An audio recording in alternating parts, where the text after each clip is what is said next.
अस्सलामु अलैकुम वरहमतुल्लाहि वबरकातुहू। माज़िज़ नाज़रीन,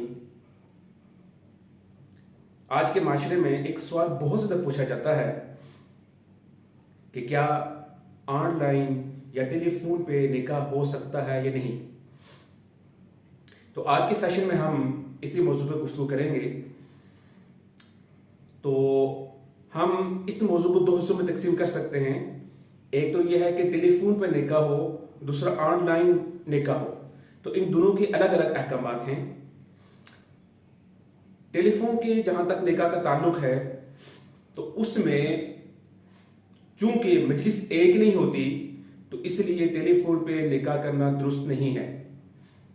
हाँ, ये हो सकता है अगर कोई खातून अपने को वकील मुकर्रर कर दे और टेलीफोन पर उसको कह दे कि मेरी तरफ से आप वकील हैं और आप फलां से मेरा निकाह करवा दें, तो ये हो सकता है।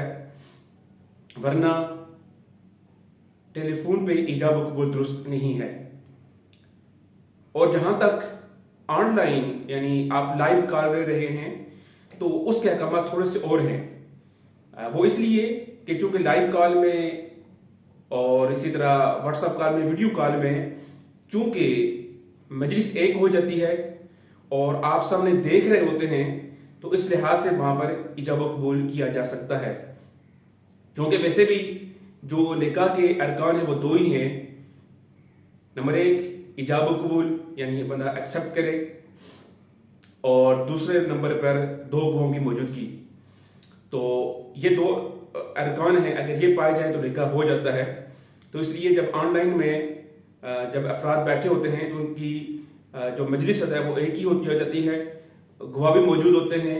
तो मेरे ख्याल में अगर लाइव कॉल में, वीडियो कॉल के ज़रिए अगर निकाह किया जाता है तो वो दुरुस्त होगा।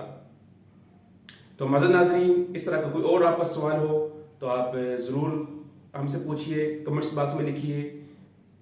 अगली जो वीडियो होगी वो आपके सवाल ही का जवाब होगी। अस्सलामु अलैकुम वरहमतुल्लाहि वबरकातुहू।